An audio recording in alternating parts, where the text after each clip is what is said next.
Good evening, good evening. Welcome everyone to Yellow is the Code program on UNC USA. I have with me here Mr. Suman Singh, and joining us now is Captain Alvin Singh. And gentlemen, we see here Minister of National Security is calling on families to act against criminals.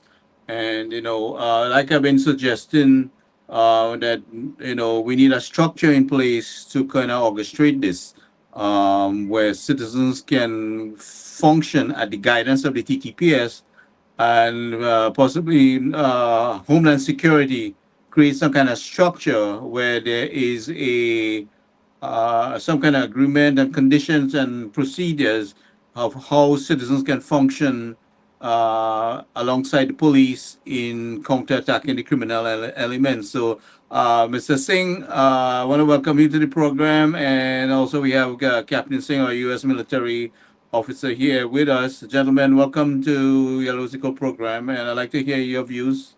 Go ahead, Mr. Singh. Yeah, welcome Fortunately, we have Dr. Parum also in from Venezuela joining us. Thank you very much, Dr. Parum. I don't. Parum, you hearing us?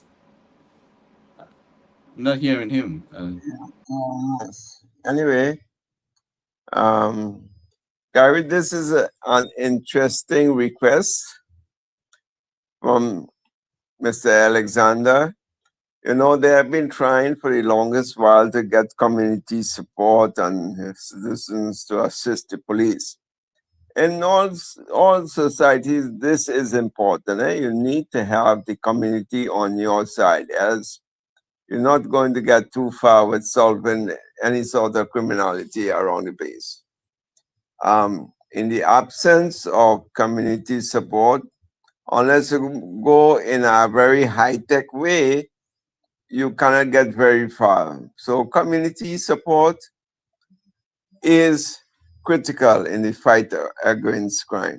Now, you may ask, or you may have noticed in the past, where there have been several occasions where crimes against society have been done in a way that informers, people who have been assisting the police, were targets by the criminals themselves.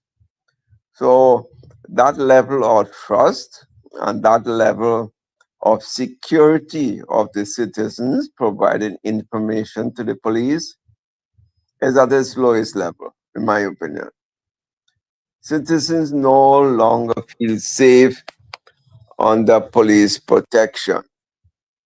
Um, the whole system of house protection and so on has fallen apart. So what has happened is that the citizens have little or no confidence in the police service to protect them. And this is what Mr. Alexander is trying to resuscitate. I don't know how successful he's going to be, but it is definitely a challenge given the functioning of the police in previous occasions. So that level of trust is no longer there. And Well, under the current structure, welcome Sally. Welcome Nadira. I mean, the TTPS is responsible for destroying their own reputation. All that's right. right. That's Okay, right. and I hold highly those senior officers who were in charge of supervising and managing, responsible for allowing this to happen and for the reputation of the TTPS to deteriorate. I mean, citizen confidence. You need some amount of confidence. People must see, certain things happening in order for they to have the confidence to collaborate with the police. Because reporting to the police can mean something, mean your death also. So All right. the citizens of the country needs to regain that confidence. We need to know that we're dealing with people that will protect our interests and not betray us. So this thing is easier said than done. We need the Minister of National Security to provide, create a structure in place, and we are willing to help him. if he would communicate, we are willing to work with Minister of National Security in creating a structure that citizens can function with the police. And we don't, because we don't want this kind of vigilante kind of thing going on. We want people to function within the law, you know, and to work alongside the police in counterattacking the criminal. And man, the more eyes we have is absolutely better. No, the best police force, I always say the best police force cannot get the job done under these conditions. This is not back in the days when the poor person gonna be scared of a police with a baton. Now they're shooting at police. Criminals are heavily armed. You You know, see, and this is something the TTPS allowed to, because there was very how to say you know, Charlie, no, lackadaisical in handling the fuel thing, so the criminals became more armed than the law-abiding citizens, and the police is facing criminals with heavily armed machine guns. You but you know, see, remember, they have betrayed the trust of the population. That's what it amounts to. The population does not, I repeat, does not trust the police any longer. We have had this situation occurring and reoccurring several times before. So you want me to put my trust in you and you're not willing to protect that Captain Singh, trust. jump in whenever you can. Eh? You're not willing to protect that trust. Now, check how scary that can be. I'm a police informer. I've seen some things happening. I reported the police, right? Now, next thing, I'm a target. Some police informer has informed the criminals, hey, this is the guy who told us the so and so and so and so. Happened too many times. Happened way too many times for we to ignore. You So know, that trust is broken. And when that trust is broken, how do you repair that trust? That is the question the police has to ask themselves. Not just to come and say, hey, you know what? Alexander calls on families, citizens to act against criminals. So not by he just asking that. They have to prove their worth. They have to come out but to the he community. still he has to create a structure in place. You know, Yes, yes. Captain Singh, you keep dropping out. I don't know what's going on with the internet. Somebody I hear should be me? fine now. I Yes. lost your voice there. Yeah, he's So on. I'm hearing him. Captain, anyway, yeah, the question is you have to put a system in place to how you're going to create that trust again or bring back that trust again. And if you cannot do that, then it's the same old, same old. People are going to get scared to become informants to assist the police. They won't, because police in the past have betrayed that trust of the citizenry. So he has a big task upon himself, uh, Mr. Alexander, that is, of trying to, you know, get your public confidence back into the police. Um, I don't know if Captain Singh has anything to add on that. Captain Singh, I don't know. I'm getting a feedback from one of you guys. Anyway, I'm going to play this video for a second. Hold for a second, guys.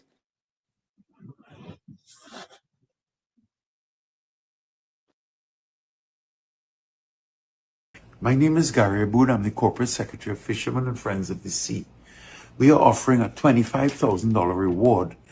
On Wednesday evening, my friend, Devon, from San Fernando, was fishing off Claxton Bay, 5 miles off Claxton Bay, alone, and 6 men in a 28-foot white fiberglass pirogue with a 75 horsepower engine, pulled up with guns and robbed him of his engine, put the gun all up in his mouth, made him lie on the ground, tell him they're going to kill him. He begged for his life.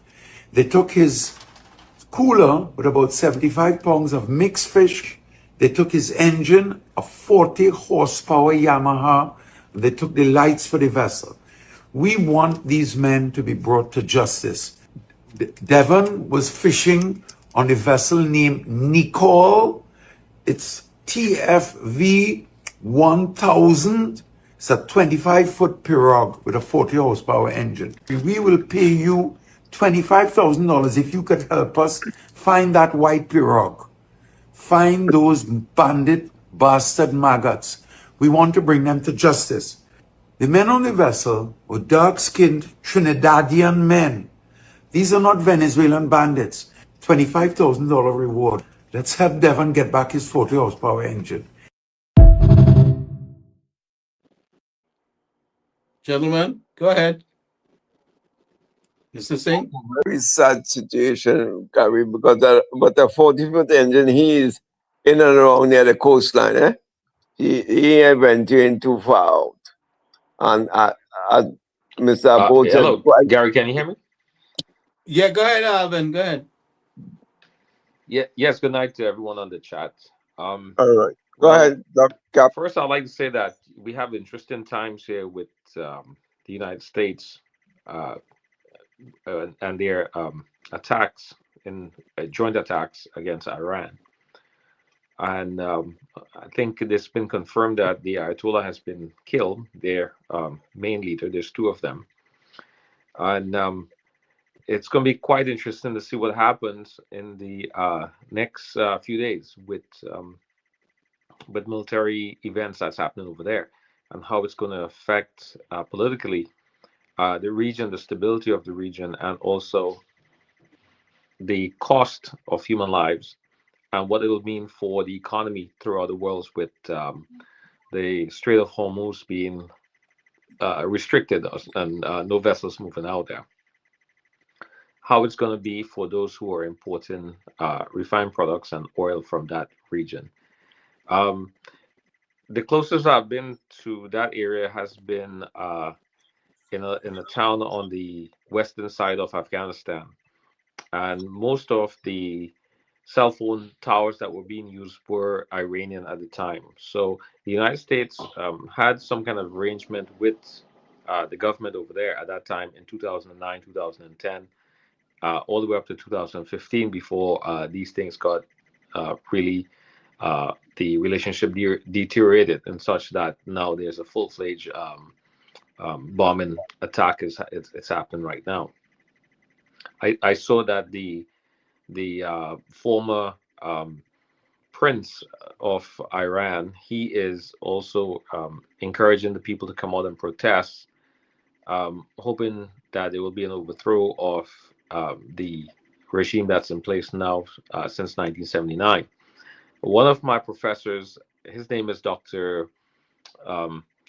It slipped me what his name is, but he was a CIA operative that was held hostage back in 79 for 400 and some days.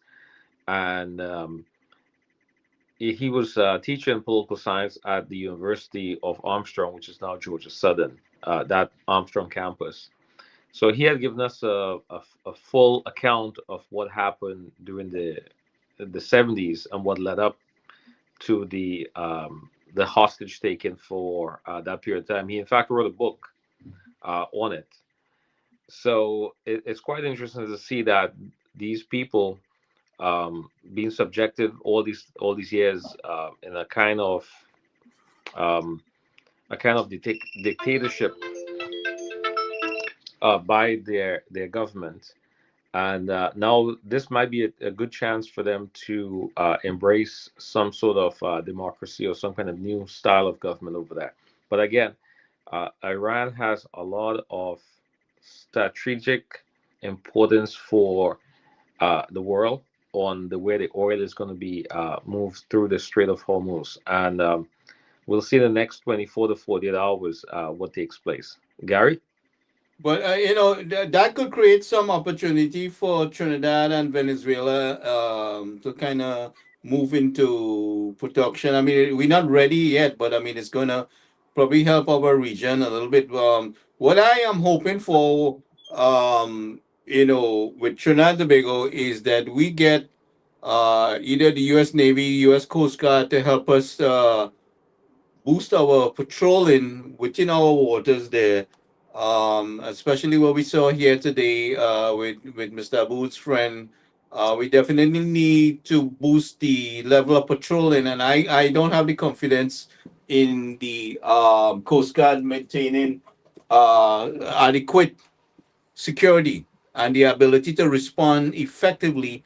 I don't know how much communication devices, what quality they have on these boats, but we need to work on how the fishermen can communicate for distress help, and we need to educate them. I definitely think we need U.S. involvement in the training of our Coast Guard, and also maybe assisting our people on how to to make that request call, making sure that they have the proper equipment when they go out there fishing, that they can make that distress call. So we need some programs in place, like how we have it here in the U.S., where you can call in for distress and get an effective response. That's what I'm looking forward to right now. Captain Singh.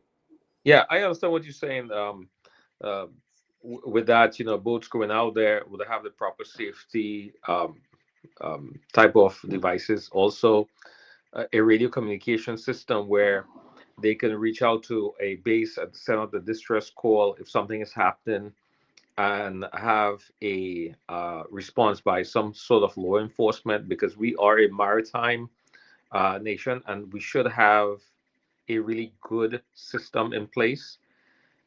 It's 2026, and you have men going out there with a couple boats and some And not gas. in my life jacket, not in my life jacket. They don't have proper equipment. They're not. They don't seem to be educated Yeah, on these things. Safety and all these things, because they're accustomed doing it there until something happen. Then they're balling down the place. But they're not properly trained. They don't have the equipment. So these are the kind of things. I mean, I need your help. I need the U.S. involvement in. I need your perspective on these things to kind of, based on your experience, how we can go about you know, proceeding with the proper way, getting the proper equipment, the proper training, the proper response, like how we have it here in the US. Go ahead, Captain Singh. yes. I don't know why it hasn't been done before. Um, because we know what needs to be done in Trinidad and Tobago. The government themselves have different ministries. Just as well, you have a car on the road, you have to have certain safety requirements on there. So I would think that the person who's in charge of maritime out there, they should fall under some ministry that's been over it, that they could have the technocrats come up with a list of requirements. They can have a home base on different parts of the island relaying messages. Now, remember, Trinidad is really small. It's 105 kilometers long by 53 wide, and then it extends out in the maritime area. Um, so I don't see why that couldn't be put in place. Now, from one experience I've had in Trinidad on the East Coast, on one of the oil rigs in the teak field, they all had communication devices being powered by a power source and radios that could be reached out to base on the land. From there, I have no idea what took place after that. I didn't see a way of they communicating to any law enforcement. So each one of those oil rigs, and this is in the 90s, 93, 94 timeframe. So I don't know if anything has changed where each one of the rigs, they're able to talk to each other via some kind of radio wireless communication. And we're talking about 35 kilometers dead east off of Mayaro. And the helicopters are able to transmit to the helipad, which is down at Galeota. So I would imagine that there should have been um, some kind of policing type of office there, where each boat will have identification number and able to call in for help or to relay any concerns on the ocean if there's a vessel that's down, and they cannot assist, they don't have the capacity. how do you radio for help? I don't know. I don't know if that has changed. And there should be some kind of bilateral agreement or reach out to the United States now that the United States is so heavily in the Caribbean. Well, you For know, we know our Prime Minister is going to meet Donald Trump on the 7th, right? yes, So what I'm suggesting, I've suggested to her directly too, is that we make some kind of arrangement, either the U.S. Navy, U.S. Coast Guard, to um to work along with us for a little bit, do some training, kind of do some joint patrol. Because tell her the truth, I am not very confident that we can totally rely on Trinidad and Tobago Coast Guard in the current state and structure. I don't think we can leave it totally up to them. So well, we need that help. We need that well, help. We need that extra resource, to get effective response and training and things like that. I think now that the United States has, is focused in the Caribbean and it's spending a lot of efforts, financial and manpower in this part of the world. I think now is the time for the not only the prime minister but her technocrats that are there with her, and the different ministries, the sea, the marine, also the airspace that we control over there in Trinidad. They should reach out if they can't do it themselves and don't have the capacity to do it. Reach out and ask for assistance, along with I've said this before. Reach out to the United States in this endeavor Well, for Albert, Southern Command always training us. It's all a matter of asking. yes. The U.S. is at our disposal all the time, and Oh, oh, and we are increasing that. So whether if we get a base, if we get a Coast Guard base or a Navy base set up, and well, we're more looking for Coast Guard style kind of operations, really, where they walk along our people. We get some resources from the U.S. Within our region, and the training and the partnership. I mean, this is an open door policy that we have here going. It's not like we have to force a relationship. We have it in the well, palm of our hands. We have to just build on it. you said that Southern Command is there and they're always doing training, right? So I don't know what training they're doing, and then you have soldiers and well, the regiment um, being trained, and I don't see it being put into any type of policing or military type of actions within the country to make the place better. So I train you on doing a particular thing, and what do you do with that skill? Do you implement it anywhere that we need it in Trinidad and Tobago? I haven't seen anything being implemented. I haven't seen any plan by the person who's in charge of the regiment, any kind of maneuvers or anything like that. Also, But government has to orchestrate that. The management structure of the country, from the governmental direction, has to give that Yeah. directive. I don't think. I mean, these guys, they're I don't know what kind of advice defense force is giving the government. You know what I'm saying to you? But these guys are just like they take these things and put it in their back pocket, I Yeah. understand what you're or saying. they just pose up with some pictures that they train with the U.S. Well, If I I may understand what you're just saying. For chime in example, there, let's say guys. we had Katrina happen. So the governor mobilized the entire state. So we have guys who are expert in different things, especially with policing to prevent crime and also rescue missions. So we get the word there's an operation, so it comes down. So the governor gives the go ahead. So do we need the Minister of National Security to give the go ahead? Do we need the Prime Minister to tell the Minister of National? I don't know how it works there, Well, but some kind of order if has I to may come down from butt in a somewhere little bit, saying this the is the objective and this is what we the task is, and this is the mission and this is what we want to be accomplished. So yeah, we train in with Southern Command to do what exactly, I don't know. Also, we have a flooding problem in Trinidad and Tobago. One of the best agencies to deal with any kind of rivers and flooding and lakes and all of that is U.S. Corps of Engineers, and we have the United States there now. it would be a simple thing to make a request and have those guys work with our guys and see how it's gonna a plan that they can come up with and implement it plan also once the plan comes up and have some overseeing of it by the Corps of Engineers. I have a lot of trust in the Corps of Engineers because I've seen the work being done here in Georgia.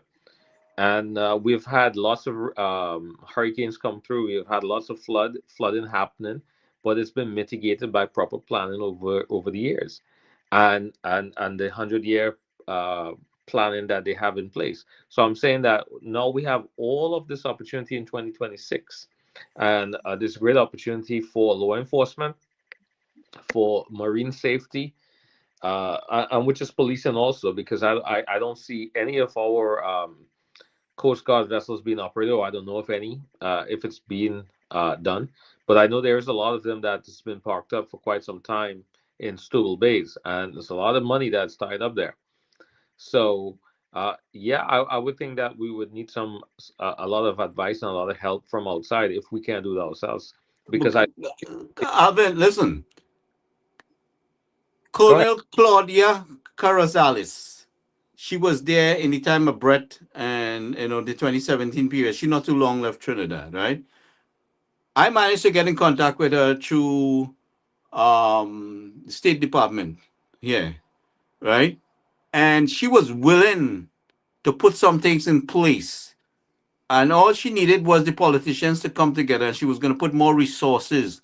And I was in communication with ODPM and the whole works trying to get these things out, but nothing got done. They never showed any interest, and we would have gotten more things resources put in place for disaster response, right? The U.S. was willing to give us X amount of things. She was showing a personal interest, in assisting us. I had her in the disaster group, before, and then she left because of they wasn't showing no interest after a while. You know what I mean? So, but all up until when COVID lockdown was taking place, I was in contact with her, right?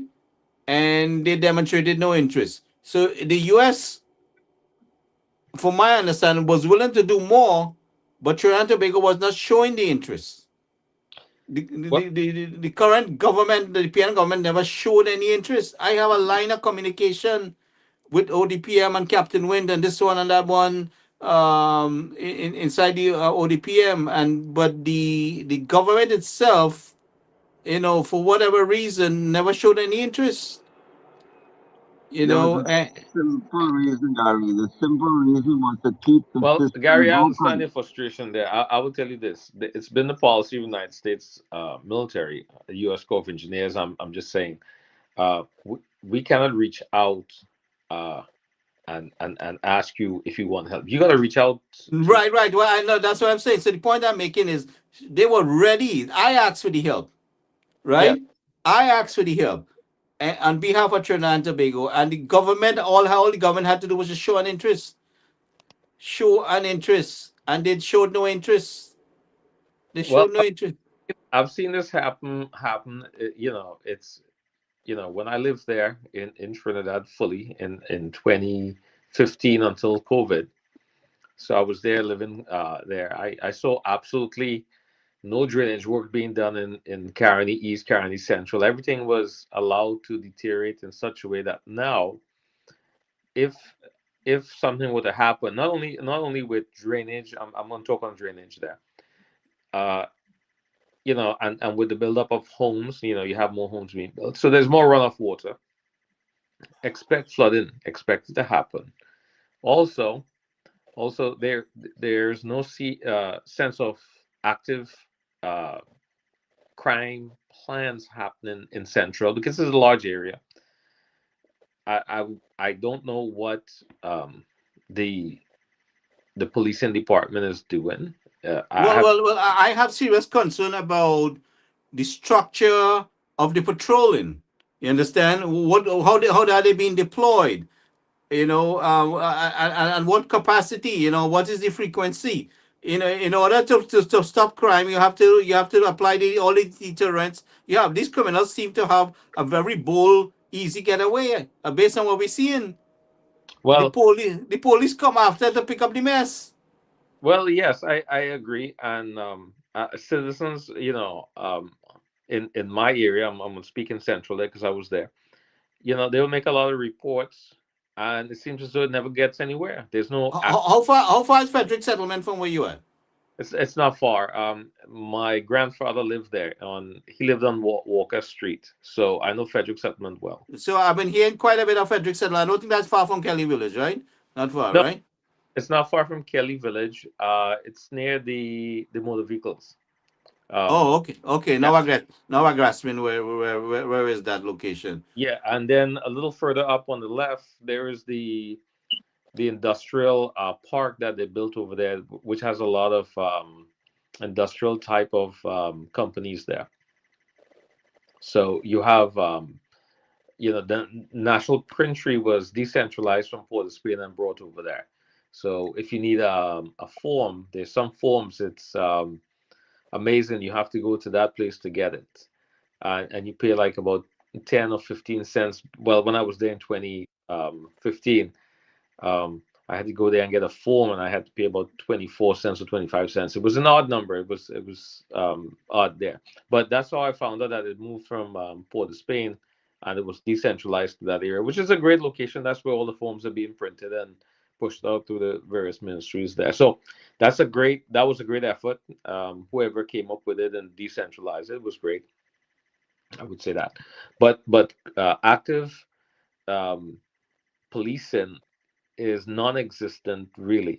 I had some police officers which were great. You see them sitting in their cars. They don't come out. They don't speak to anybody. It's called a static patrol. So they sit there in the air condition with their windows up because it's hot, and there's no interaction. There's no looking at what's new in the village or in the town or in the area that they're in. And I don't know if they're liaised with the districts. So if you're in Caroni, and you are patrolling between Caroni Police Station and St. Helena Junction, and then to Las Lomas, I don't know if anything reaches out to the Cunupia Police Station and then to the Chaguanas Police Station. But I must say that the Chaguanas Police Station has outlived its purpose. In there, it's a total mess. A new station should be built. Money has to be allocated somewhere for this.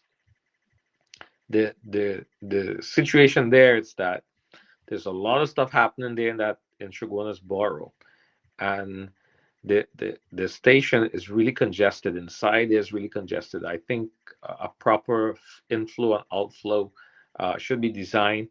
A new location should be found. This area could be used for within the borough itself, but have another area where the policing can patrol a larger area and have it headquarters in another location there in Central.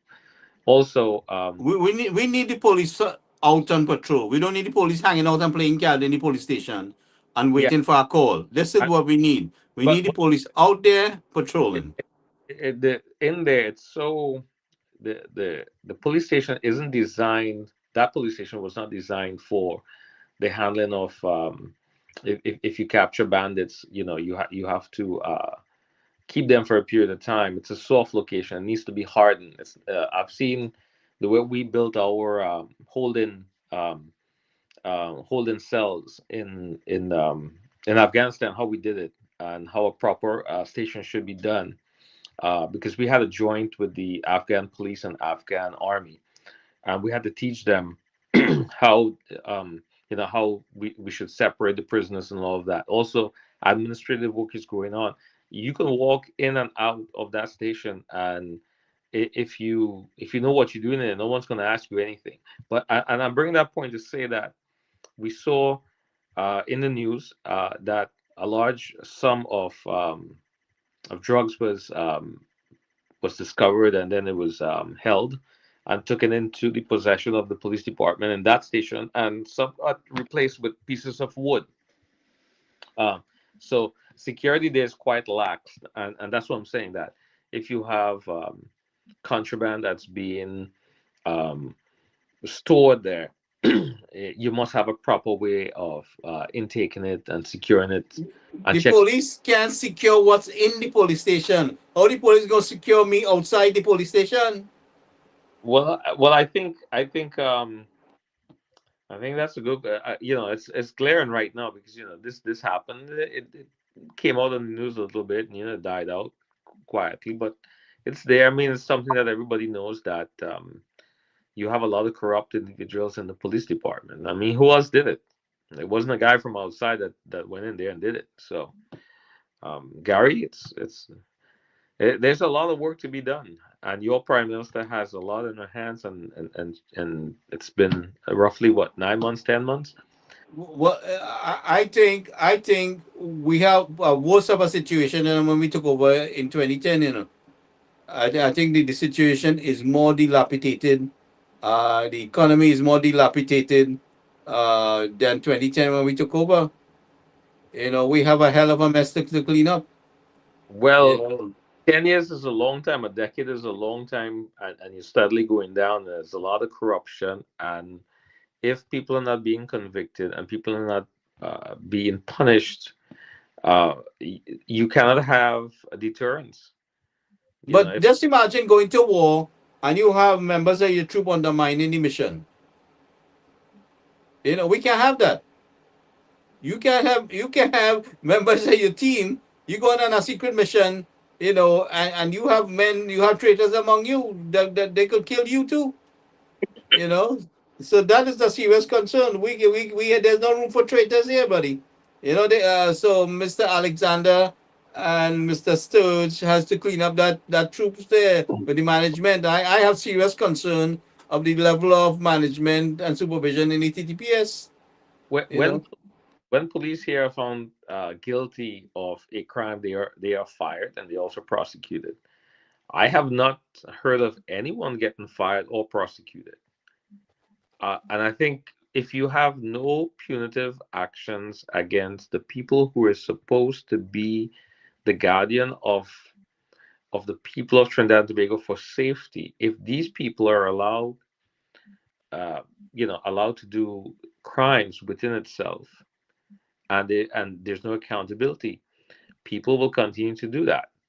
So you have a lot of things happening there. There is no punitive measures against them, so they're going to continue to do it. There's no, if I can get away with it, that's the mentality there. They'll do it and it'll continue to do it, and then it becomes worse. The corruptions become worse, and there's no checks and balances by the leadership. And I don't know why it takes an arm and a leg before you could actually try to fire somebody who's a police officer there. So, Gary, do you have any idea why it takes that much time? Because I will know. Maybe Suman can tell us. Suman, that do you want to tell us? Listen, there's a process, Gary, but if there's remember, some malfeasance in the person's action, I know plenty no, I people keep who were on police telling officers you, who were faking that they were sick and home and collecting a salary for years. yes, And that's right. I never hear what happened to them if they were given some kind of pension or early retirement and allowed to go home. But it's a drain. People are draining the purse that belongs to the taxpayers.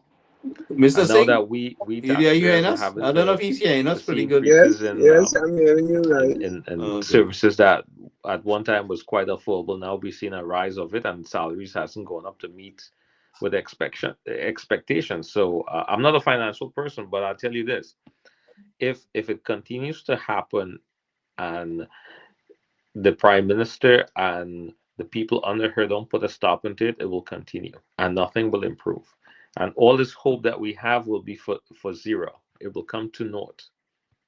Uh, Gary? I'm going to Yes, give Mr. Singh a chance to respond. Go ahead, Mr. Singh. let me chime in a little bit. I think I lost audio. Question one, you were mentioning about why, the army, the regiment is not playing a bigger role. The thing is that Hello? the first constraint there is that legislation needs to be passed to ensure that the regiment can accompany the police and take, if they can charge anyone. They're not supposed to be charging any citizen unless they're accompanied by police. So that's one of the constraints that the army personnel face in joint patrols and what have you. You must have policemen as part of that entourage so that the police can charge the person. If there are no policemen and just regiment guys, forget it, they're not allowed under the law to charge anyone. That piece of legislation needs to be implemented or passed or brought to the table. That's one question. The second question, why does a lot of these policemen go on administratively? Administratively, basically, if you're caught in a wrongdoing, they give you, you get your salary for a year or 2 or 3 years, as the case may be. And once the case runs cold and there is no formal solution to it, you're employed back. So that's what I'm saying. And I keep on saying the same thing, Gary. These SIP stamps were selectively broken so that the PNM could do what they were doing. All the illicit things they can do and get away with it because the systems were broken. And that keeps on happening up to this day in certain areas as well. Police service is the #1 area where it's happening. The system is broken unless you redo and reconfigure these systems. The same old is going to happen. The same guy is going to be paid on administratively with full pay for years. And at the end, nobody hears the final solution. All you know is that these guys are back on the job after 2 or 3 or 4 years, as the case may be. Now, there's a procedure in terminating someone, especially someone working in the commissions department. Commission meaning Teacher and Service Commission, Public Service Commission, Police Service Commission, and what have you. All these commissions. They're governed by statutes. And it says that basically to terminate someone, no minister can terminate any employee. No minister, repeat, no minister can terminate anybody. Okay, then what's the procedure?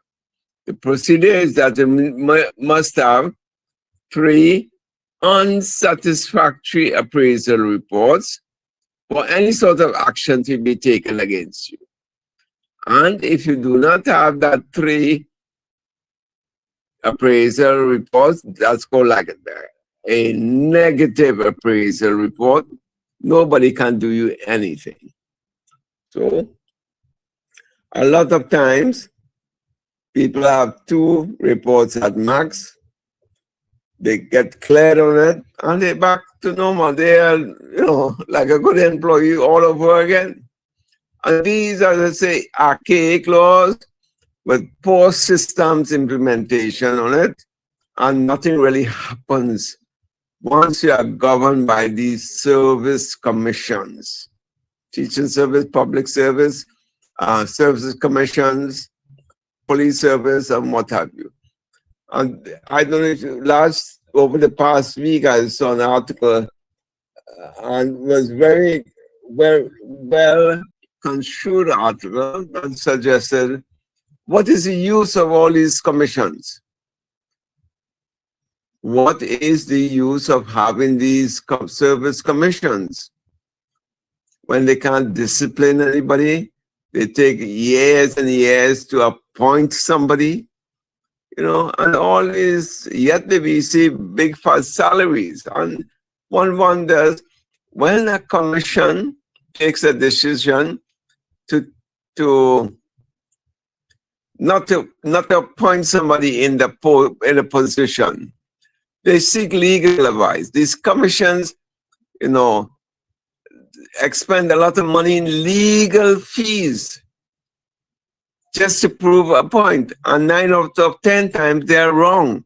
So the citizenry has to eat that cost, take up that cost. So this is what I'm saying. There's a recent case where a gentleman, I think his name is Raj Kumar or something, he was fighting the case and he won his, he took the case to the Privy Council, why he was not appointed and so on. Again, the commission lost the case. But guess who pays for that? Guess who pays for the legal counsel? Guess who pays for the lawyer to go to the UK to challenge the decision? And it, as I said, 9 out of 10 times, the commissions are the one responsible. So they use taxpayers' money as well, through legal filings, and they end up losing the case. And the state has to come now and fork out money as reimbursement. So. But you see, again and again, you see the incompetence of the P&M, of how much they have cost us to pay because of the incompetence and mismanagement. This is what we're seeing. And the corruption in our country is a culture. It's a systematic, culture. Yes, and that's what I'm saying. The systems have to be reviewed big time. In most cases, Gary, these appointments are people who have been bypassed for, positions, higher positions, and they were deliberately bypassed. And if you look at the details or you look at the data, it will show that, 7 or 8 times they were of Indo, origin. And this is the scary part, that they show that most times when the Indo-Trinidadians who bypass for senior position. Well, that's another cultural thing that has been taking place in Trinidad and Tobago. We know that for a fact. I mean, so, but the getting back to the criminal situation here in the country, first of all, we need that change within. We need some infrastructural and a change in how things are being dealt with. This is a crime against the people, When the Service Commission deliberately foul up and bypass certain members of society. But we're all put in a kind of sort of predicament where we're between a rock and a hard place. And I mean, who do you complain to? Who is going to do anything about anything? Because we have gone so long without having anybody to do anything. I mean, whether it's the police, whether it's the justice system, you go to a government administrative office to get some business done, and they get it run around for the simplest things. Look at the criminal activity that goes on. It costs the people, the taxpayers, money for these commissions to file, employ legal counsel, go to the highest level, and still lose the case. So we end up paying double. We end up paying for the legal fees, and then we have to compensate the people who has been wronged, because of the inefficiency and I don't want to say the nepotism of these commissions, but what's the use of these commissions? They're costing the state money. And that is a crime as well. That is a crime. If I have to end up paying twice, I have to pay legal fees, and then I have to pay for the person who have been wronged. I have to give him $2 and $3 million, as the case may be, plus the legal fees, which I have to pay. That is being caused by the commissions, these commissions, who take it for granted that they can do what they want, there's a law unto themselves. That's a crime against society. And that's where it's all stemming from. And that's why I read the article with great enthusiasm to show how these service commissions are like invalids. They're totally useless. Totally useless. And on top of that, they cost the state monies. So that's part of the criminality that needs to be solved, because those systems has to be revisited and corrected. There must be, as we all say, SOP, standard operating procedures to follow. Complete restructured. Completely restructuring. But then you put all these laws in place, and if you don't have the people that's doing the job to enforce it, I'm going to play a couple of videos here for a second, guys. Hold on.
She don't play. She don't play. She And don't play. I tip my crown off to her because she's holding her country. Let me say it loud in this camera here. Trinidad people. She is holding down her country and she should. I'll give Okay? you for that. She is representing for her people as she should. Footage of bird murdered in bamboo. A Diego Martin was gunned down in bamboo. This incident happened around 2 a.m. on Sunday, the 22nd of February 2026. According to sources, Curtis Pierre aka Bird, of Gopal Avenue in Diego Martin, had earlier attended the last Jam Carnival Fed at the Hazley Crawford Stadium. Pierre was gunned down in front Napa Pizza, Bamboo No. 3. Sources said that a silver Nissan Wingroad wagon was seen fleeing the scene. Investigations continuing.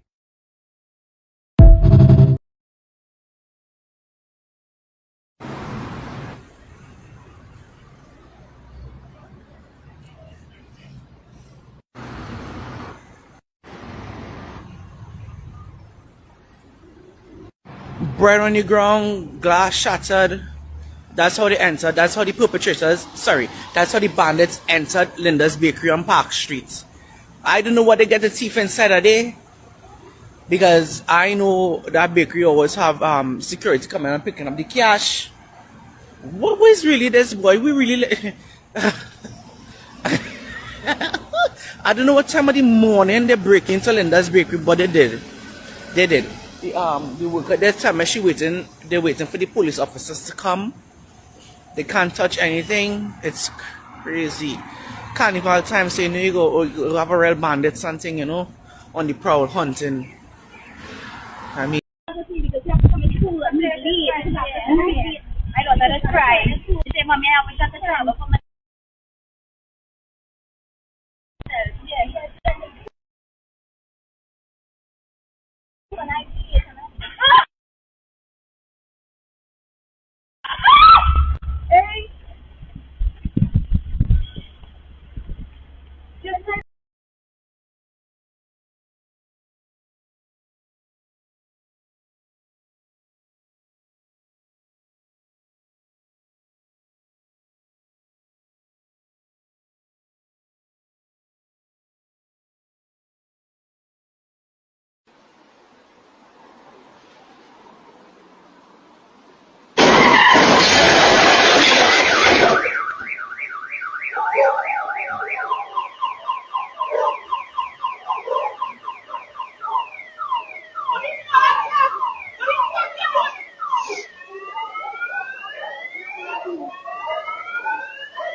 To call on all our young people, especially our young men, especially our young men of African descent, put down the damn gun.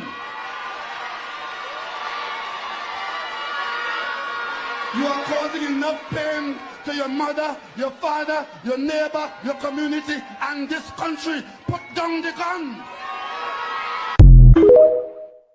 Trinidad is losing an entire generation, and nobody wants to admit it. Every year, thousands of young Trinis leave.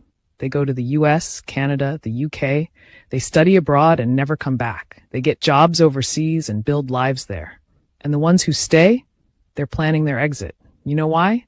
Because we would have the use of the radar for the foreseeable future. I can't give a definitive timeline. And the reason why we need it, we already have a radar center, but our radar systems are somewhat limited.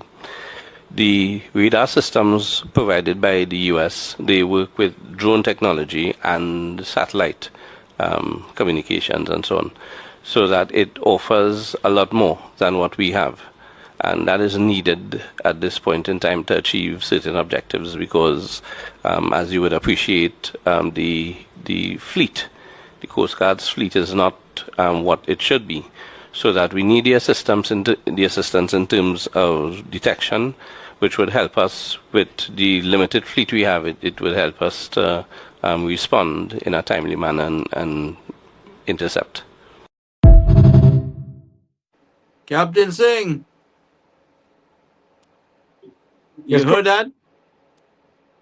Yeah, About the need for the radar, right? You've seen all the recent attack on the government for the use of that radar. That radar seems to be threatening people.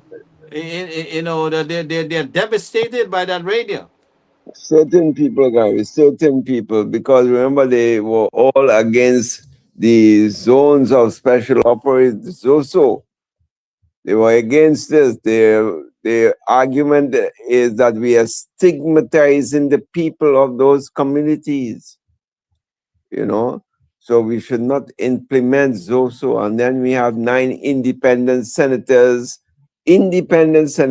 who supposed to be thinking without any party of affiliation, still making that type of decisions, you know. So, you know, it just goes to show the level of penetration of these people to safeguard their communities, or think they're safeguarding their communities while allowing the same old to continue.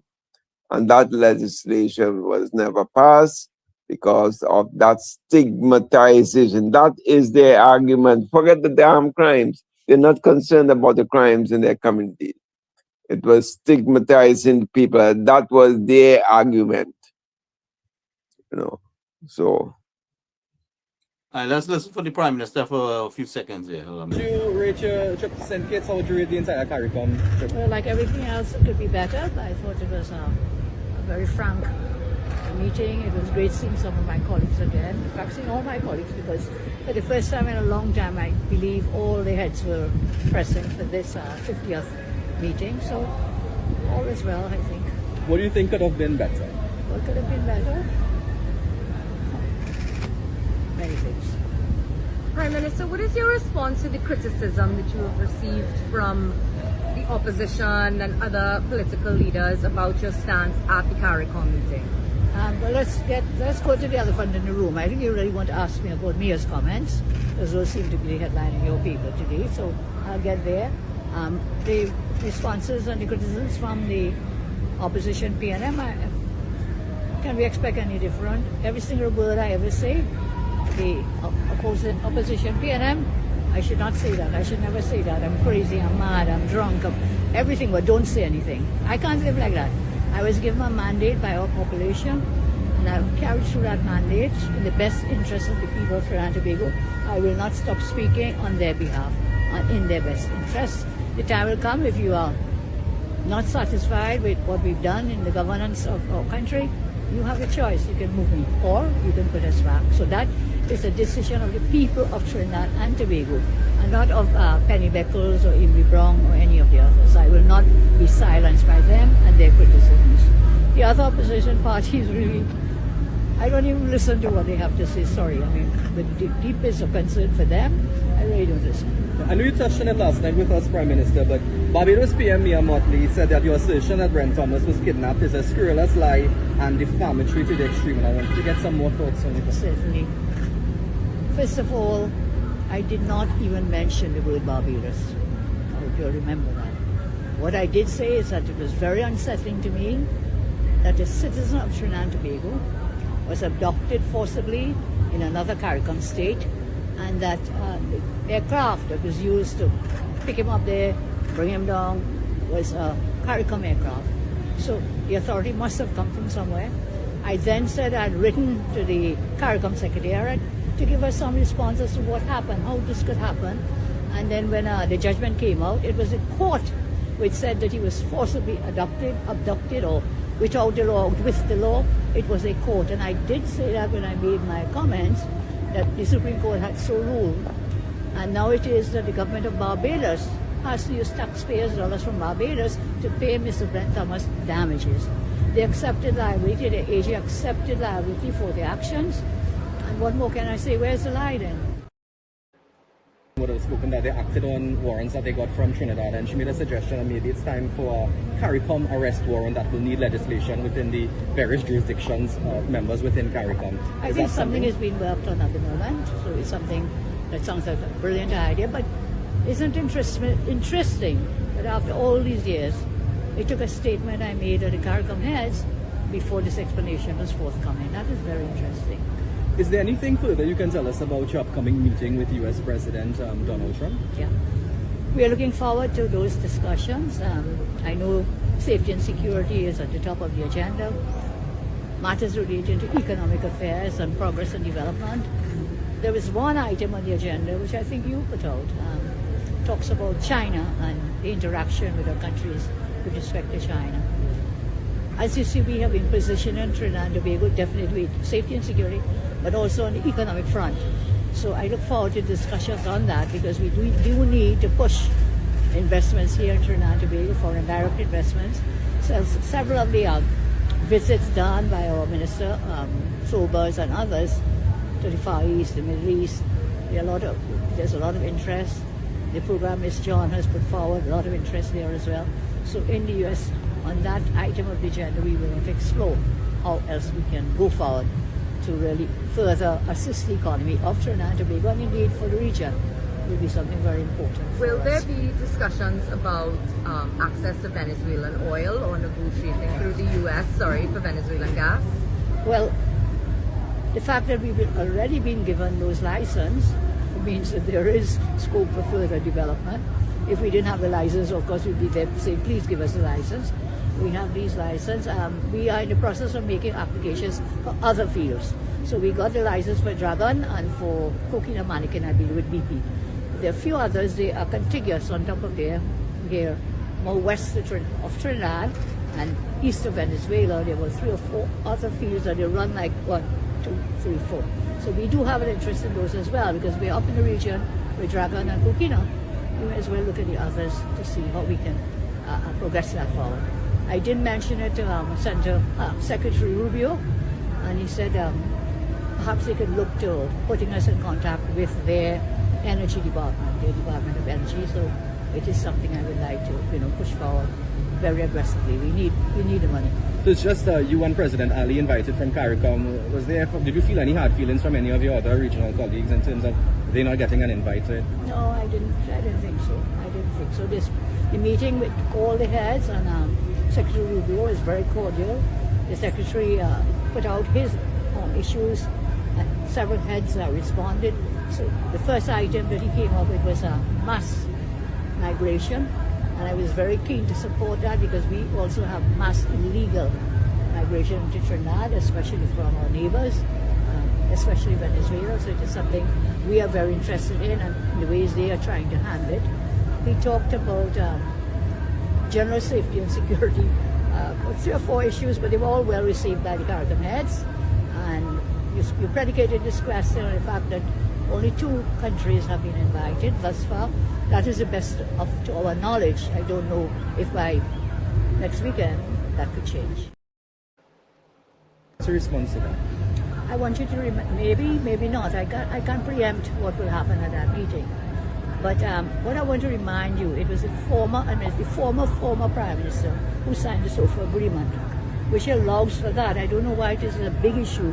When that happened, this agreement was already signed when I inherited the governance of the country, not inherited. You know what I mean. So that SOFA had already been signed. So are you saying we're at the mercy of the US? We are not at the mercy of anyone except the good Lord. We are not at the mercy of anyone except the good Lord. And the other ones I'm at the mercy of is the people of Trinidad and Tobago. And I will do what I think best, of course, with the advice of the rest of my cabinet and other stakeholders. So we are not at the mercy. We can say no, we can say yes, but we are operating within the law. I don't know why we were such a big noise because a few people were here from the U.S. military in Tobago with the radar. They're paying $3 million a day for that radar. Not us. They are paying that. Therefore, they kept some of their military personnel there to ensure that the radar would be safe, it would be able to continue working, it would not be sabotaged, or any such matters. How many of them are here? I still can't say how many because they're leaving in groups, and I'm told somewhere in March Wednesday with the Tobago, and sometime in March they are proposing to leave. Are you in agreement with the SOFA agreement? Are you concerned about it, or I'm do you no accept concerned all- about it. all the- It's part of our legal framework at this time. Should we be unhappy with it, we can always come back to change it. Thus far, it has worked well for us in certain parts of it. There's a lot of it that still has not been used, but I think it's a concern with U.S. military personnel, being here, which is within the structuring and thinking of that SOFA agreement. In terms of the last number that you would have been given to as head of the National Security Council, do you know how many U.S. military personnel we have I really in can't Trinidad say and at this Tobago? time. I just cannot say. I've been out for a couple of days. I really cannot say. But it wasn't a massive amount. Even from the start, there was never a massive amount of U.S. military here in Tobago or anywhere else to cause concern. I don't know if you saw any of them. Have you seen any of them? In Tobago. Yes. In Tobago. Yeah, I know It's not a massive amount, to the rest of my memory. in your I address have at met the them. opening ceremony. I haven't seen one of them. So I'm asking anybody here. You kind of might know who they are because how they look. They don't look like you or me or you or you or you. They have a different look. The Americans. Captain Singh, Yes. they're panicking with the amount of U.S. military presence in Trinidad and Tobago. No, well, I say the Prime Minister is absolutely correct. She would not know, um, a lot of the details of the people there. One, the U.S. will keep their people to run that equipment because it's a top secret piece of equipment. Need a top secret SCI clearance, so it's a little more than top secret for those type of equipment. Any kind of equipment. I can tell you, that there will be an officer there and there will be enlisted soldiers running the equipment, and that's how this structure is done. That's just open source. There's nothing more to it than that. And they, according to the SOFA agreement, it would give the government of Trinidad and Tobago, the Prime Minister would know this in the SOFA agreement, and also the previous Prime Minister and the one who is now a farmer, a sheep farmer in Tobago. He would know because I think he was the one that was there.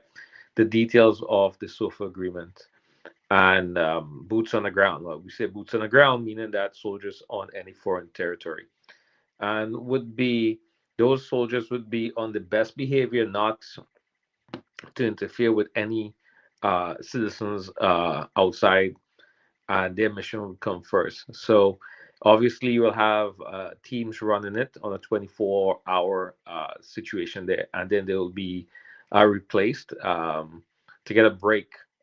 So there's nobody going home or linemen on the side of the road having a beer. No, this doesn't happen. So it's a 24/7 operation that would happen there, and that's where I would want it if I was in charge there. And then the equipment, as the Prime Minister suggested, when it's no longer needed or the mission has been completed, it will be removed.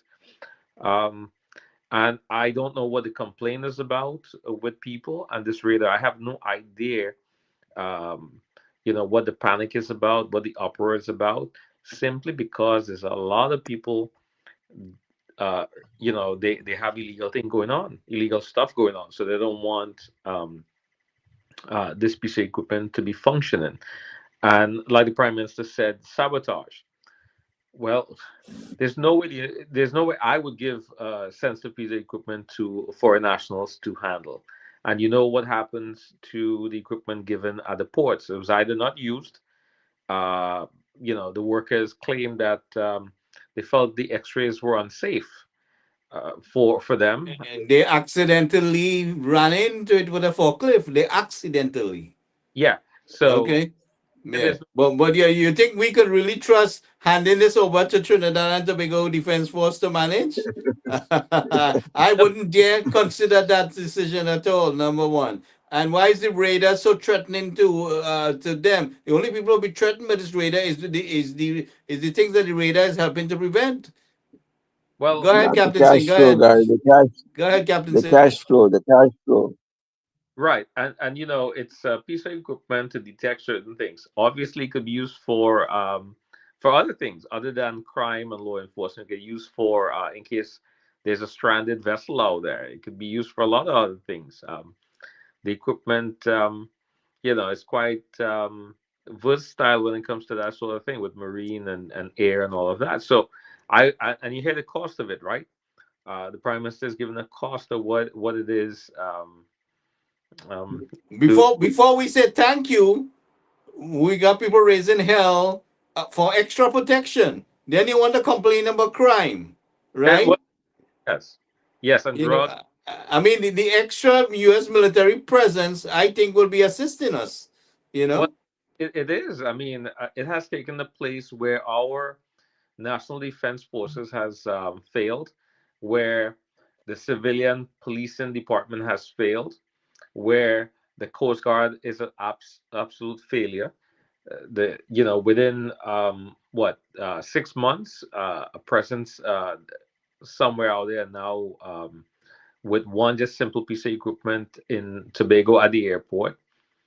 You have had a drastic reduction in illegal substances passing through.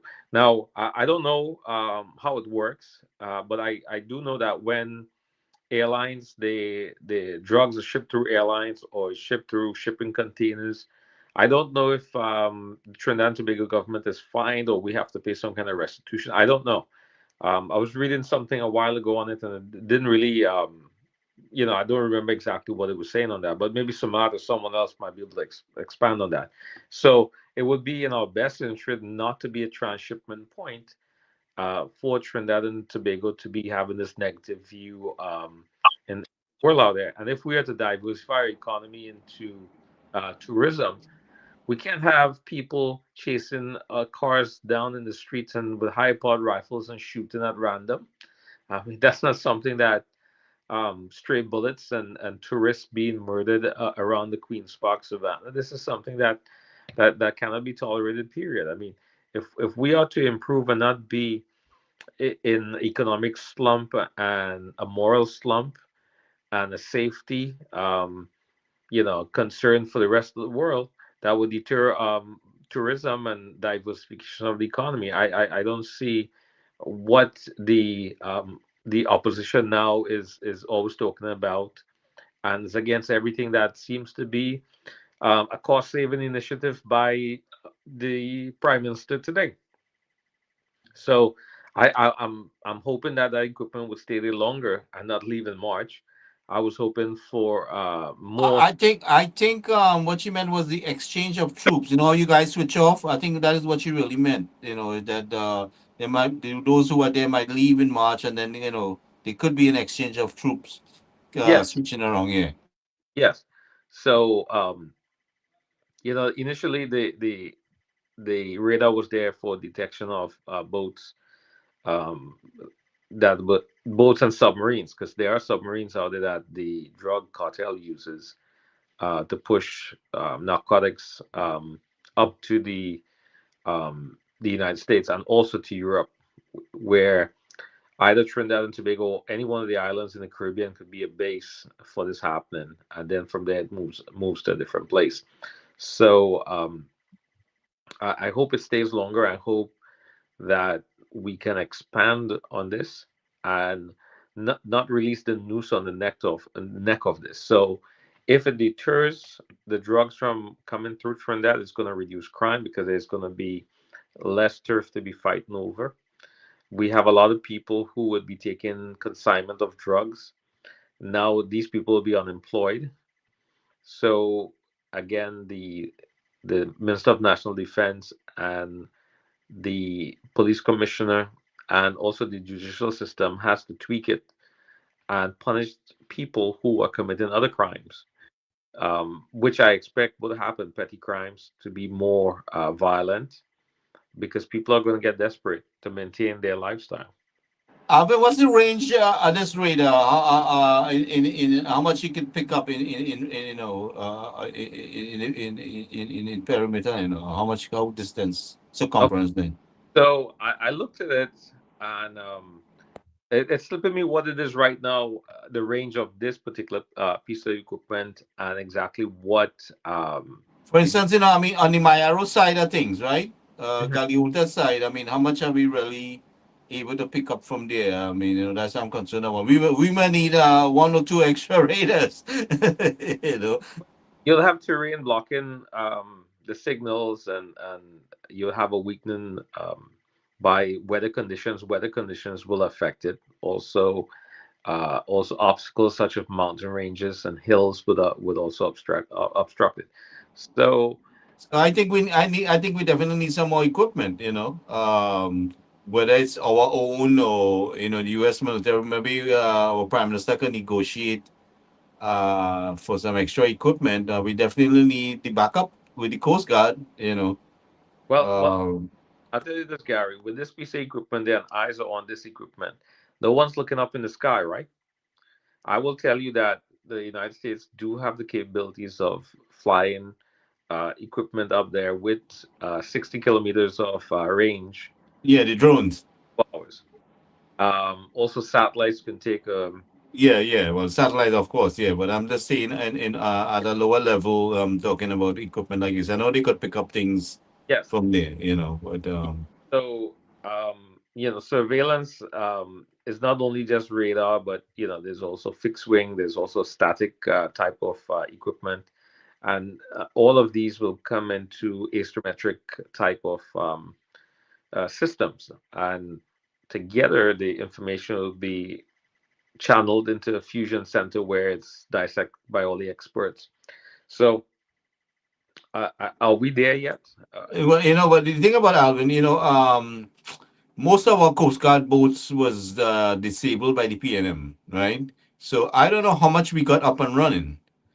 I know I heard something about some things have been repaired, but we need a lot more besides those larger size vessels. We need a lot more of these. I mean, is this a short range? And then when a fisherman is in distress, is this a short range? We need a boat with a higher speed, get to somebody in distress in within minutes, and they had to be strategically placed along the island so that they could respond and it doesn't take too long. I mean, the larger vessels could come afterwards, but we definitely need a smaller interceptor, a high speed boat.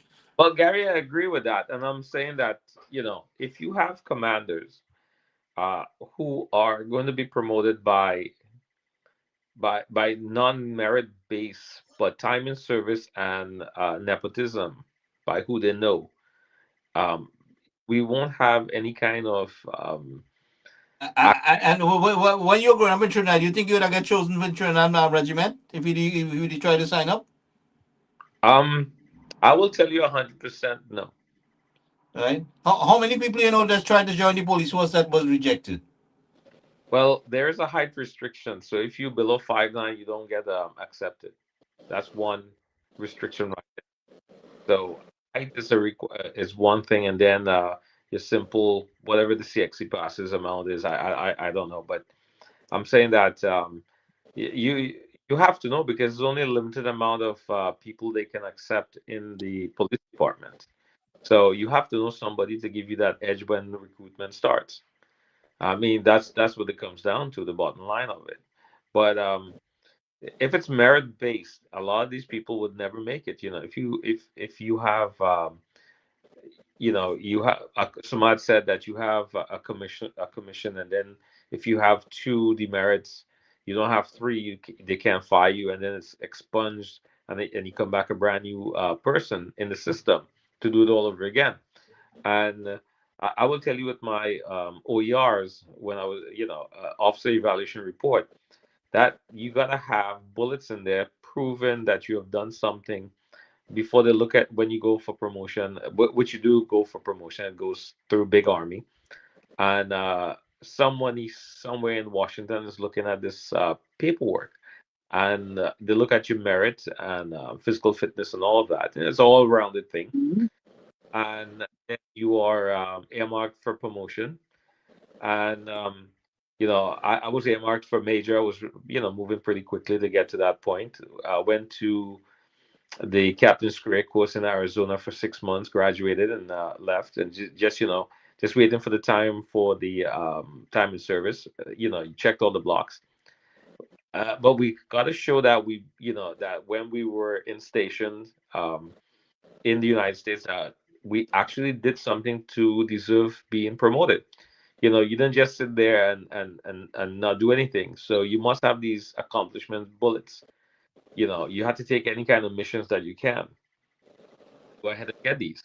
And I'm saying that if you have people in Trinidad becoming senior superintendent by just time in service or time in grade, and there's no merits, there's no list of accomplishments that the police commissioner and the national security and the prime minister, they need to outline things that these people need to do, and they have to accomplish it by a certain time.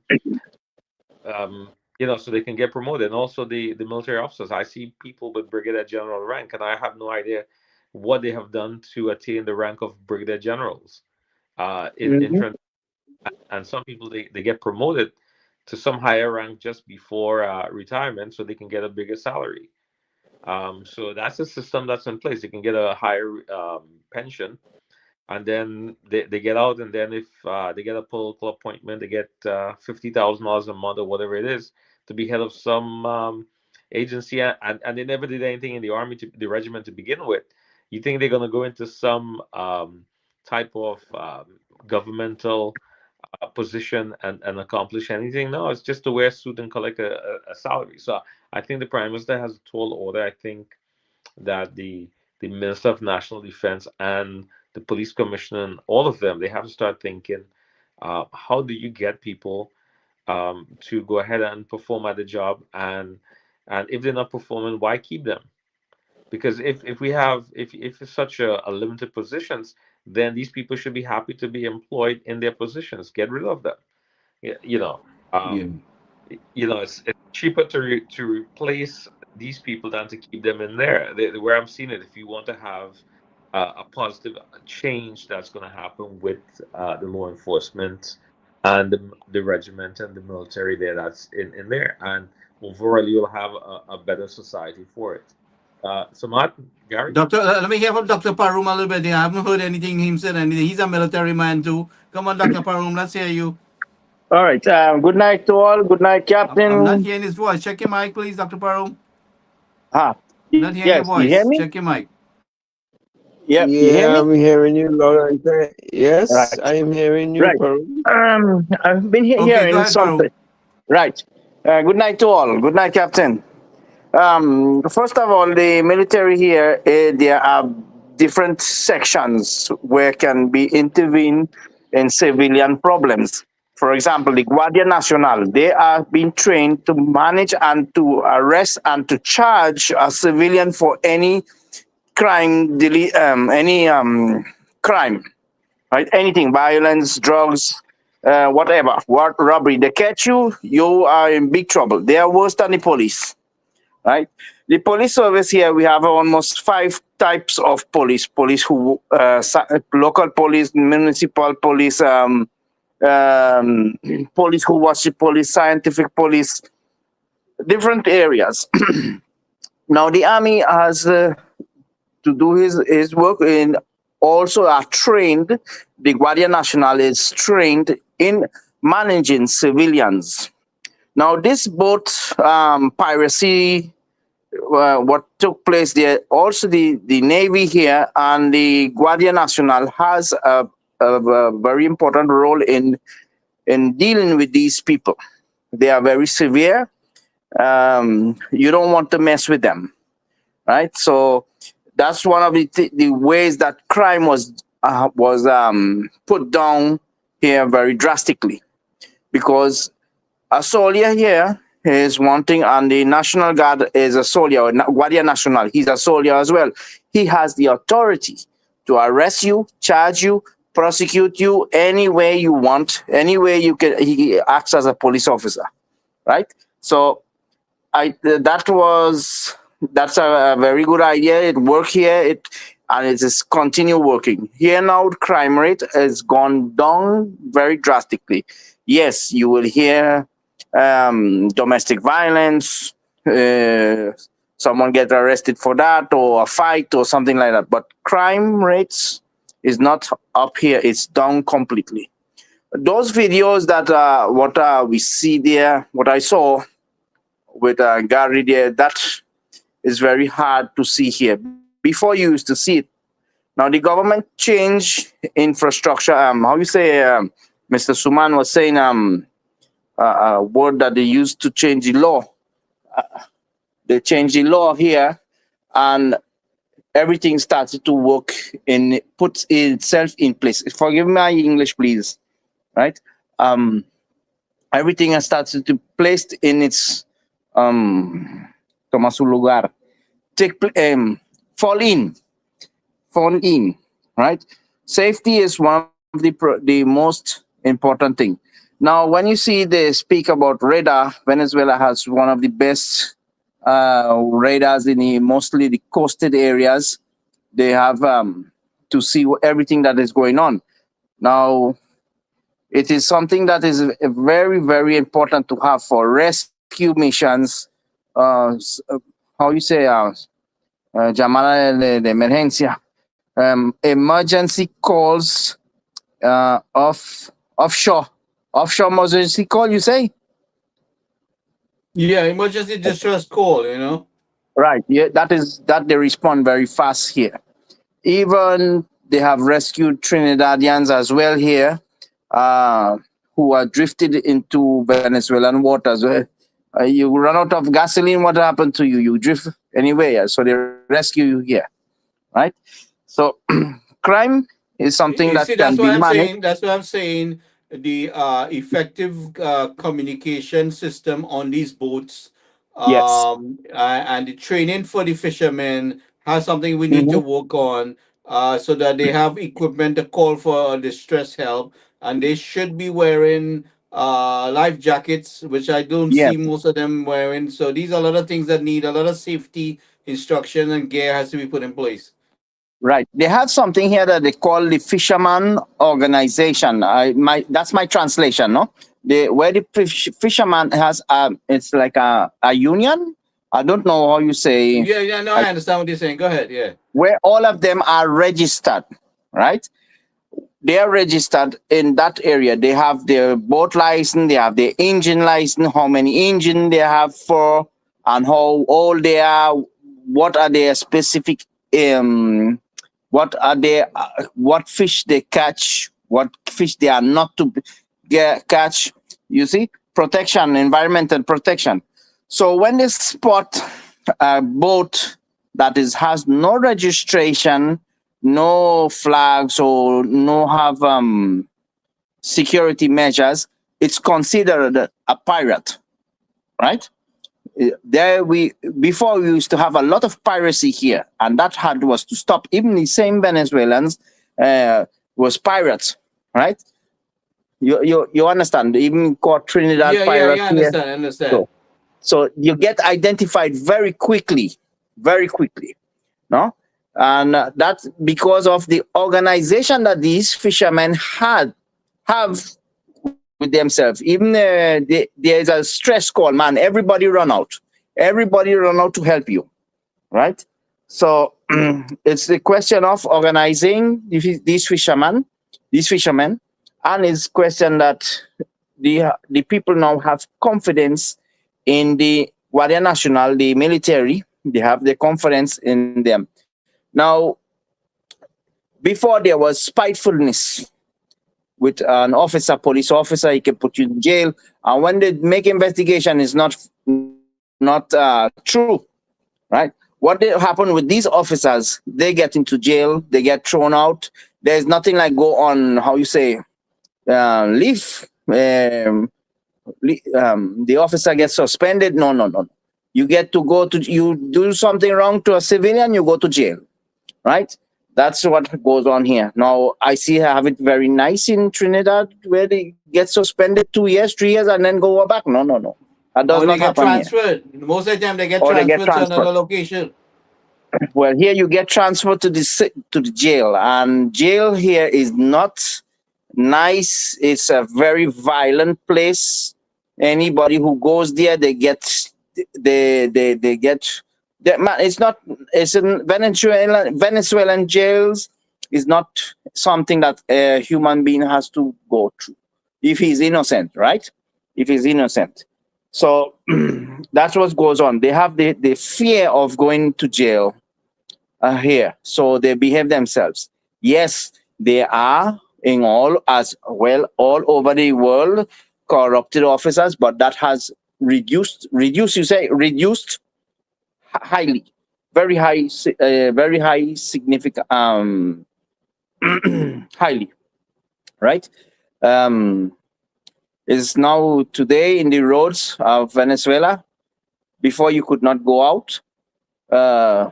Man, just getting dark and you cannot go out. Now you can go out at 2 o'clock, 3 o'clock in the morning, which is not, if there is a justification, no? Now it's very safe. No home invasion. You don't hear that here at all. Nothing like that, right? So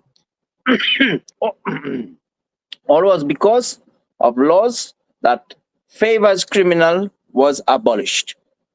You have to abolish a lot of laws.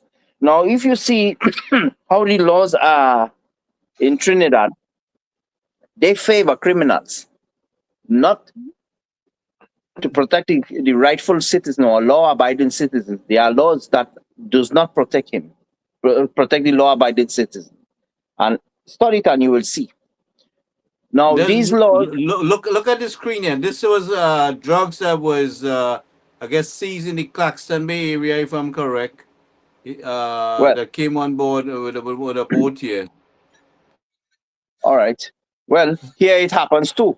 But if they catch you with it, you are in very, very deep problems, right? Even your family as well is getting into problem. They investigate everything here, right? So there is that does not happen here. If you get catch, whoa. But when they discover that nobody is there, right? So it's a very shameful thing to see that our society is being destroyed because of greed, right? Greed. We now, it's a very, very sad thing. And Trinidad is a very small island, very small place compared to Venezuela or the state where I am, and you cannot control crime. Now remember, when we get into power, the country is in a disaster, and this will take time to clean up. There are people who will do terrorism to destroy the government. They will do it. You make good infrastructure for drainage or anything like that, they will throw garbage, they will do spitefulness. Police officers will be doing damaging. Not only police officers, Coast Guard, customs, everything they will try their best to jeopardize the benefit of the citizen just to manipulate or destroy the government. And the government must not put soft hands on these people. Must not do that. Must not go, oh, there's a law and there's no, you do something wrong, you get finished right away. In Germany does that. France, yeah. How you say? France, yeah. France, that does it. You play around in the German army. I had a friend, his son lost a bullet he's in the German army. He lost a bullet. Just for that bullet, he spent 5 years in jail. You understand? So this is how it's serious, has to take place, right? Criminals cannot have war weapons, right? And it has war weapons. Even here too in Venezuela, criminals had war weapons. What happened? They was intercepted by the army and they were neutralized. That was the only way to control these pests. That is what they are, social pests, right? So pests, you have to eliminate them. So it's not justified how these people get long range or war weapons of war, because they are classifications of weapons, the weapons of war to confront civilians, unarmed civilians. That is not tolerated. That is not to be tolerated. So the law has to be more strict.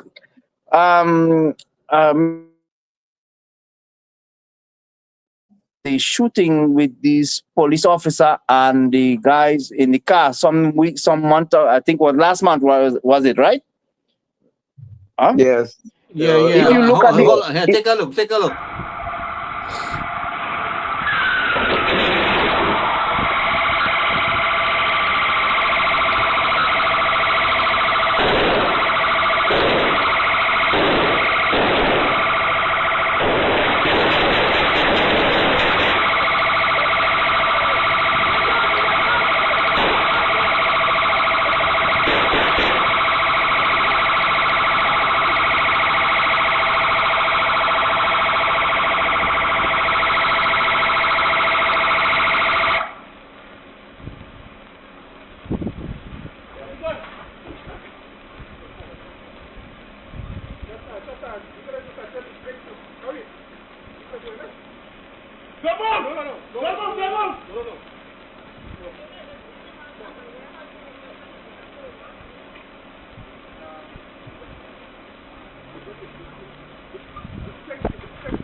okay, guys, if you see, okay, if you can see, watch, examine the video good. The fellas in the car, white car, they surrendered. They get trapped. So you cannot open fire on a civilian like that. He's not considered criminal. He surrendered, right? And you look at they use the weapons My twice. daughter might pick me up, but I'll let you know. What? Huh? Go ahead. You go ahead. Go ahead. Go ahead. Yeah. Now, if you can see the usage of the weapons they use long range weapons and then they use handguns, right? It shows that they are not trained properly. If you look at the approach to the car, they went chest forward. They did not go to the side. They did not cover each one another back. That shows lack of training and spitefulness, full spitefulness. You cannot kill people like that.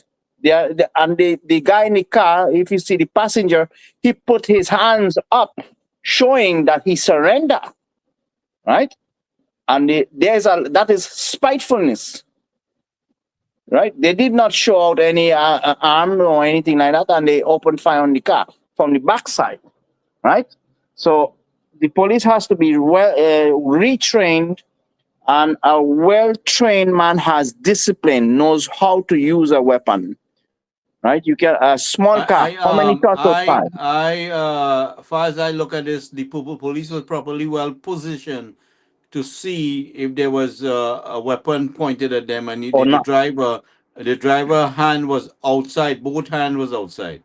Yes. Right. So spitefulness. There was enough of them to look at the passenger to see if the passenger was pointing a gun. They were properly positioned to see if there was any threat, but they fired unnecessarily. Unnecessary. So these things are show lack of training, lack of confidence. The people will not have confidence with the police service. Now, when we speak about confidence here, now the reporting on a crime here, it is anonymous, right? But yet also there are charges for you if you do false calls and these things like that. They know when you are lying or not, right?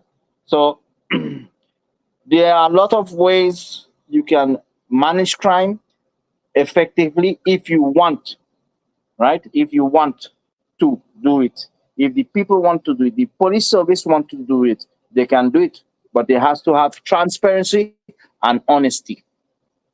That is all. Oh, and proper jails. Suman, do you want to jump in here? Well, I just agree with what he's saying.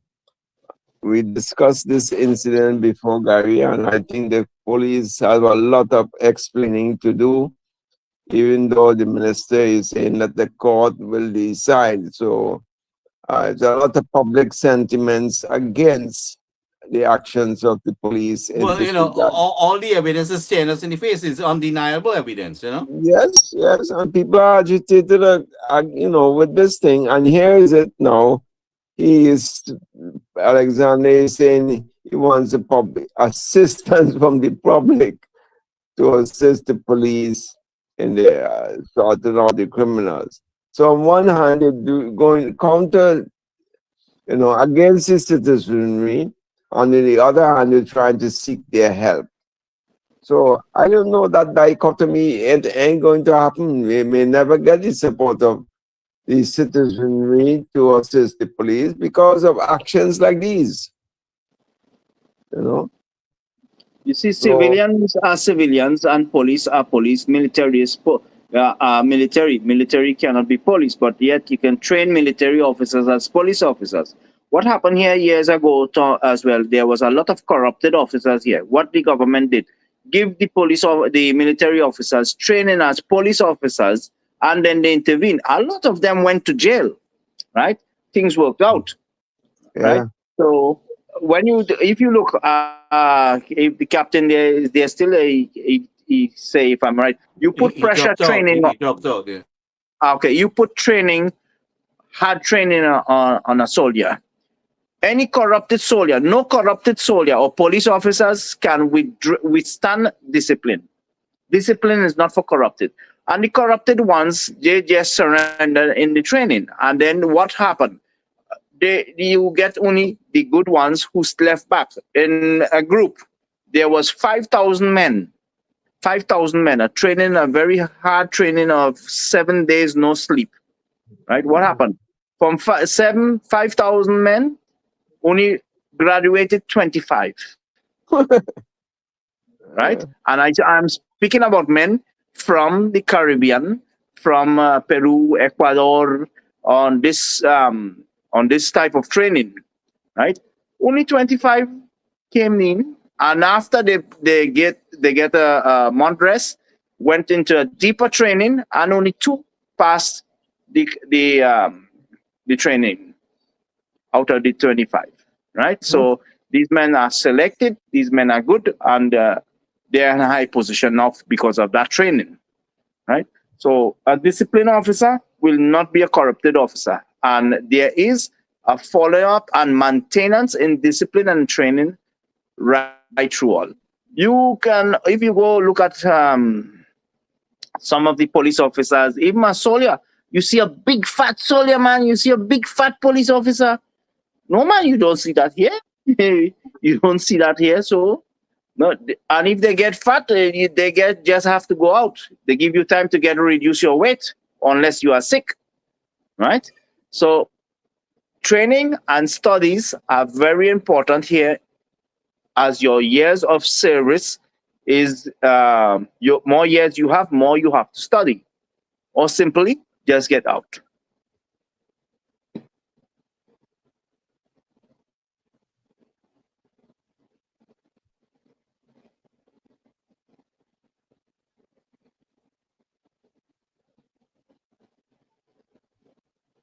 Hello?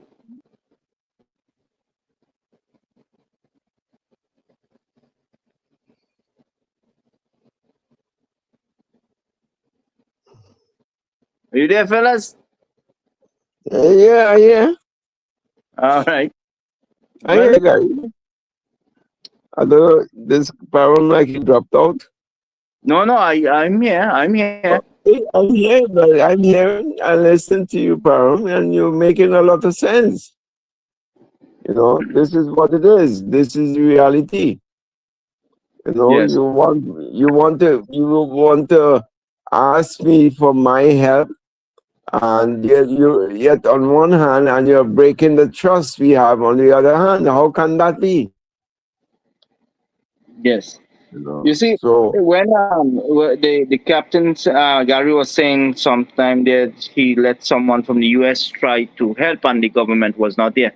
You see, I just came home about 2 hours ago, and I had a very hard day. A patient. This is like a patient. I told him, look, you will need this treatment and this, need this therapy, and let's do this for you. We had everything to solve his problem, everything.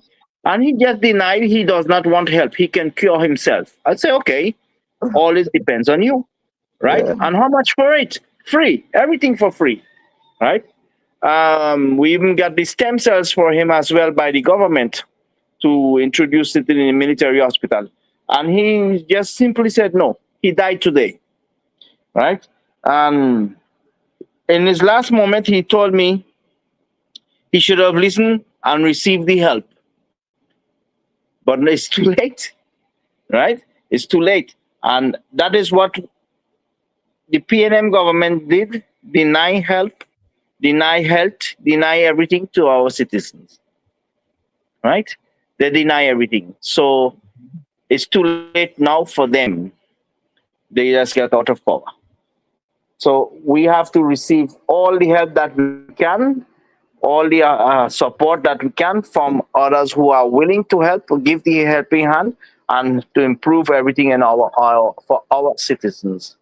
Not take the political ways or political position for personal use. That is what happened before.